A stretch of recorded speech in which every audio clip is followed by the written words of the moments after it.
It does not matter when you watch this video from the time it's been released. Chances are, unless humanity found a way to get reset in its entirety, like God just woke up one day and decided to press that button on his PS2, you undoubtedly live in an age of surplus. And when I say that, I mean in a way of saying that things that you want information-wise, you have access to it at the click of a simple button. Like all the archives of every music that's in the world, historic photos, writings, Gooner material, and then of course what likely interests you watching this video is all the immediate access to the majority of all video games, of course not counting the ones that are lost to time or shitty DRM. Because dude, just in modern times, it is so easy to get excited over all the constant games being teased, released, because arguably right now we live in an age where gaming is in its height compared to any other decade or era. Like, it's gotten to the point where it's gone beyond just picking up a controller and giving your thumbs a good workout. Now we have promotions for every movie that are based on these amazing games that we played before,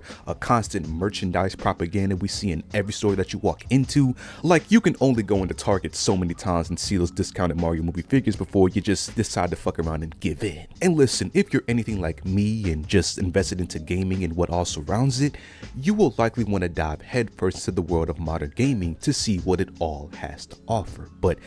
unless you're a person with little responsibilities and an insane bankroll, chances are that's just not realistic. And even if that is you, I envy you, but I honestly think that that lifestyle is just detrimental to the overall enjoyment of what gaming really is. And I'm not just saying that. Back in 2023, that was the year I was the most in tune with gaming, playing every major release from that year. It was also the year I was the most depressed, so I doubt that has any correlation. Right? Trying to divide your attention into so many different things in gaming at one time can just blur the line between what's actually fun and what you're just trying to do to get to the next thing. And even still, I'm not saying that, you can't play every major game or even every, indie game that comes out and not enjoy yourself. But I think that there's merit in a sense of long-lasting fun in just focusing on one game at a longer period of time. And one day I'll talk about the psychology of wanting to play every major game that comes out and how to manage that toxic urge in itself. But right now, I want to talk the opposite of just that and why I think playing one game can not only give you just so much more appreciation for the title that you're playing, but also how it can just revitalize modern gaming in your life.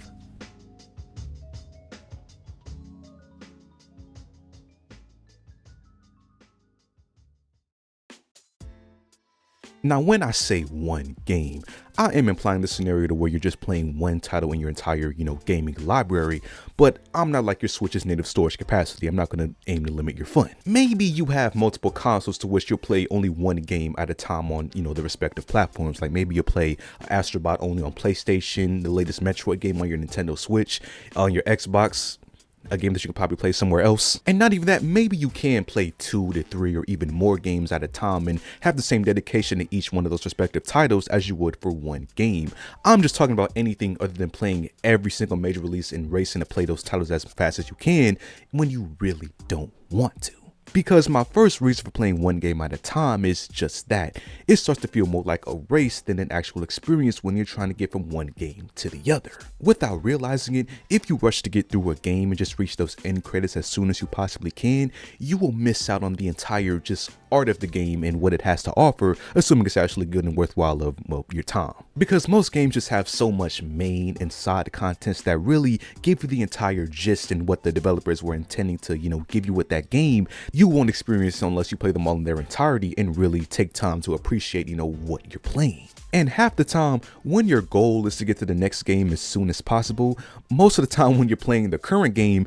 your mind is going to be wandering off thinking about the next game and just, how fast you think you can get to getting there, and you won't even appreciate what's in front of you at that current moment. Like, listen, when I played the first Yakuza game, I saw that game had like 6 or 7 titles, and I was like, you know what, I'm just going to speed run this entire shit, and I barely enjoyed Yakuza 0 as a title. I didn't play too much into the cabaret, with the clubs and whatnot. I just played all of the fights, skipped the cutscenes, and I had to go back and watch the YouTube cutscenes to really get the gist of the game, and it was annoying. Obviously, a mistake that I would never make again, because Yakuza 0 is a beautiful game from start to finish, and all the following Yakuza titles are also as good. So, missing out on that lore will just make you miss out on the entire game in itself.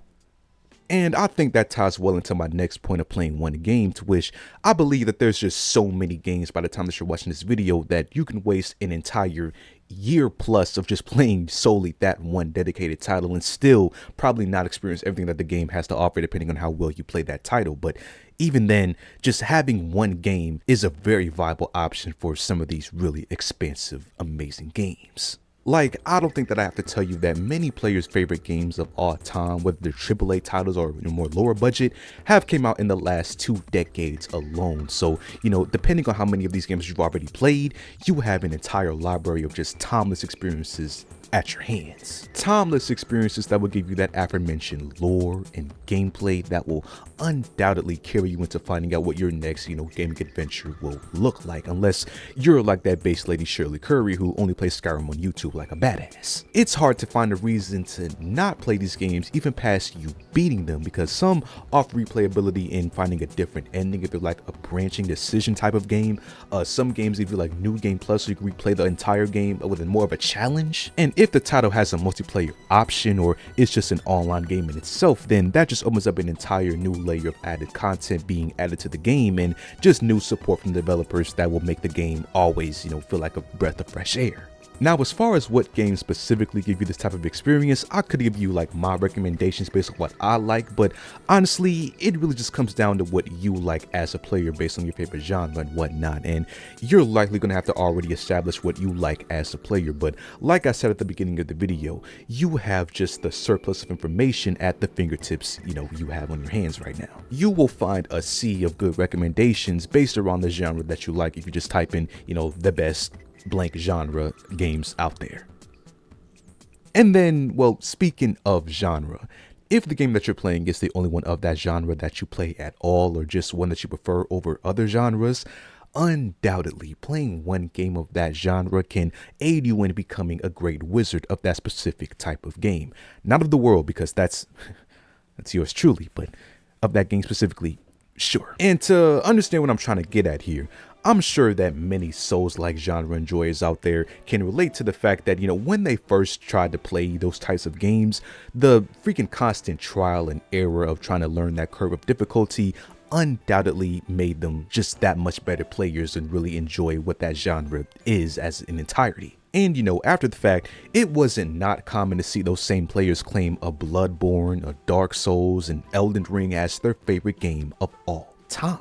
Like, there's just no way that a person can play one game at a time and, is actively trying and not eventually become seasoned in that style of gameplay, whether you're, start off trash at it or not. Because I know that for me, it was Zelda Tears of the Kingdom, which I started playing just a few months ago. Now, before this, my last Zelda game was freaking Skyward Sword back on the Wii in like 2011 and whatnot. So shifted from that style of gameplay to shifting on a whole new controller being the Joy-Cons was a really big, switch up for me from what I remember from the Zelda series, which for the first few hours of my gameplay, after constantly dying and just being humbled by every moblet in sight, I almost really considered just selling the game off and getting rid of it. But after a while, just me finally figuring out the combat and giving myself space in between my enemies and learning how to block, how to dodge, how to parry, I finally really understand the game to where I am now. But then the title introduced those tedious underground dungeon sections, so now I have a whole new freaking hill I gotta climb over with that title. But there is definitely nothing wrong with being only good at one genre of game, especially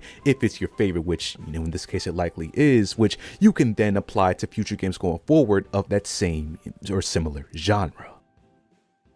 But then, for my last reason for why I think playing one game is really beneficial, that kind of bow ties everything that I've said so far in this video, is the fact that depending on the IP itself, if it has not only enough backing from the developers themselves, but obviously the fans and, the people that play this title religiously,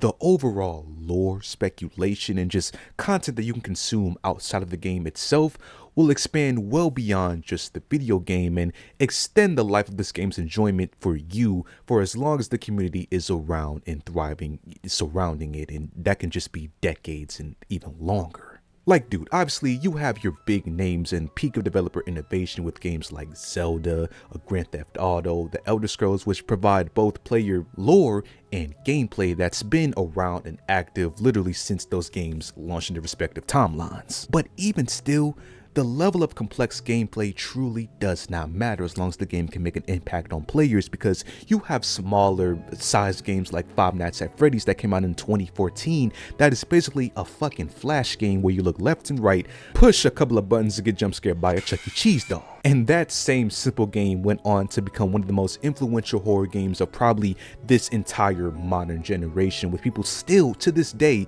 dedicating whole online research teams just on that freaking IP specifically. And then even look at a game like Minecraft, which obviously isn't small in its current state based on content, but it's such a simply coded game and it's such a simply easy to understand title that it shaped almost every gamer around my age's childhood and still holding the crown of player base and overall new gameplay lore. And it's not just the new features being added that's keeping the game fresh for new players. It's grown beyond that to where folks like YouTubers, modders, freaking novel book creators have established such their own lore within the game that it'll undoubtedly reach past just the average person scrolling on the Microsoft Store looking at the Minecraft game and just wondering what this game is. And when it comes down to it, that's really why gaming has grown so as global as it is right now, the way you just have all these new movies based on games,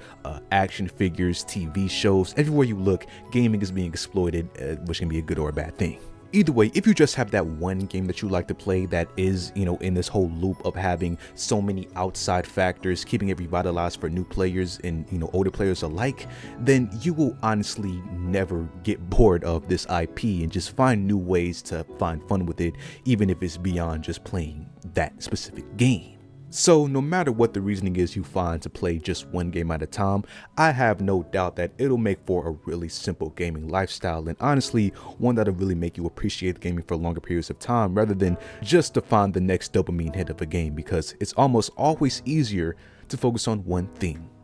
at a time.